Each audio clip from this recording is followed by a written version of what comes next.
Ya, jadi ketemu lagi bersama saya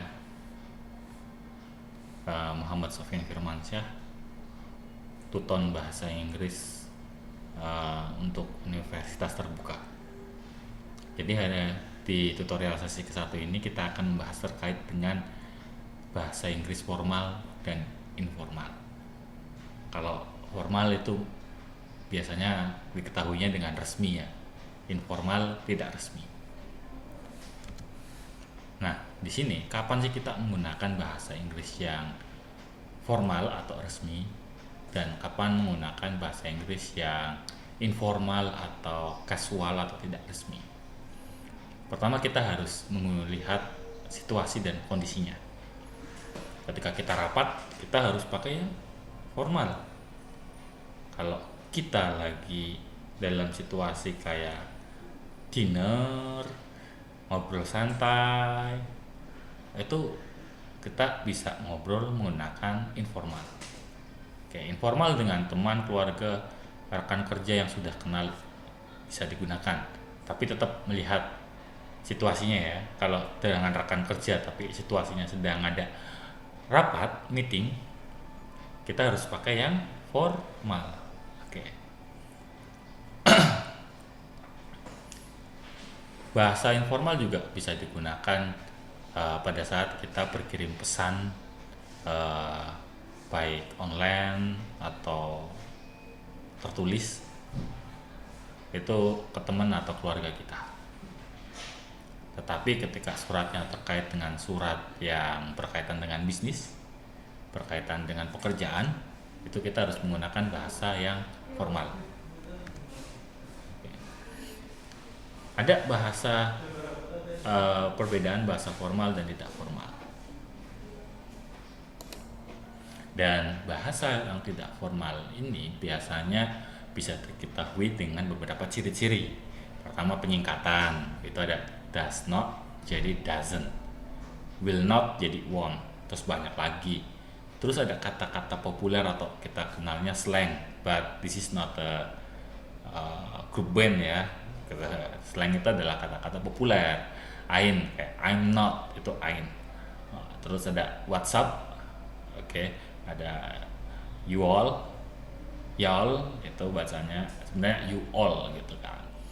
Terus ada singkatan lain juga kayak as soon as possible, accept. Terus ada ing, idk. Terus ada klise juga.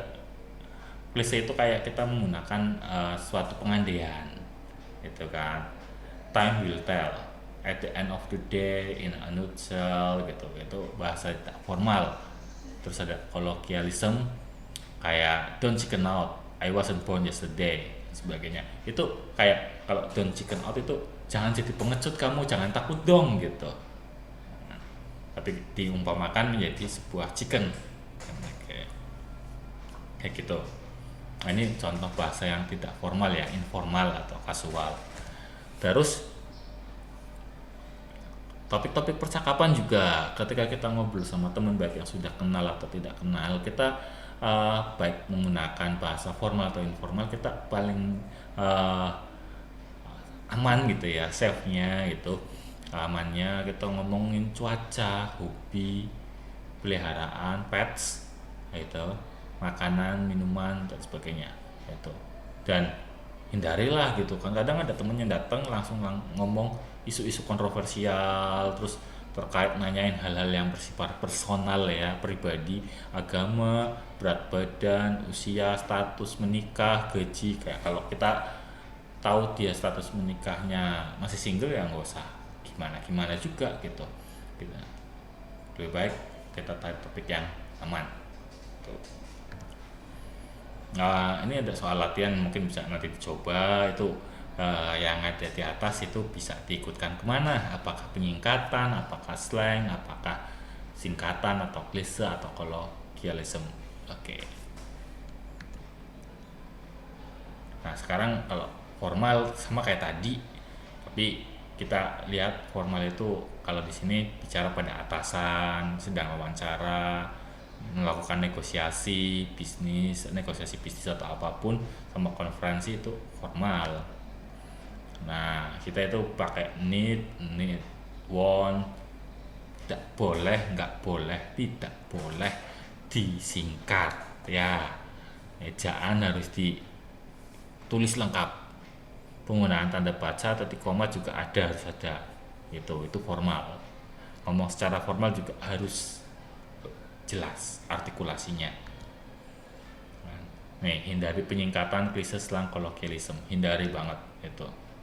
Terus jangan memulai dengan kata penghubung. Kata kita kan but, terus then, and, itu kan kata-kata yang sangat sering digunakan untuk bahasa informal.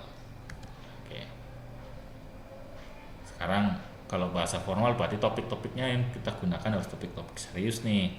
Kayak topik-topik pekerjaan, mungkin pengambilan keputusan, pembagian kelompok dalam tim, penentuan job desk, atau itu bahasa formal. Rapat memang full formal ya bahasanya.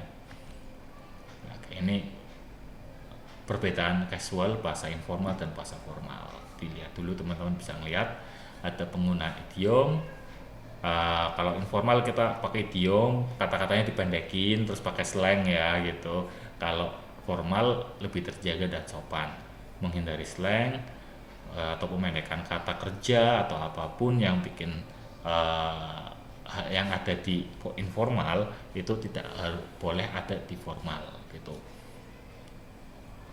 Dan kata-kata formal biasanya kata-katanya kalimatnya cenderung lebih panjang dan kompleks gitu.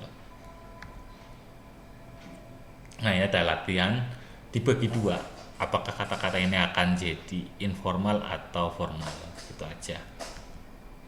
Nah, ini referensi yang bisa teman-teman pelajari untuk bisa mengerjakan latihan soal pada sesi ini.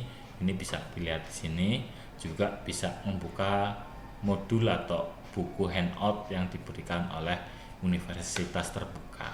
Gitu ya teman-teman, terima kasih. Kalau ada pertanyaan kita nanti akan bahas pada sesi tanya jawab. Pada saat nanti teman-teman sudah mengumpulkan, saya akan kasih review di situ. Terima kasih banyak dan assalamualaikum warahmatullahi wabarakatuh. Dadah.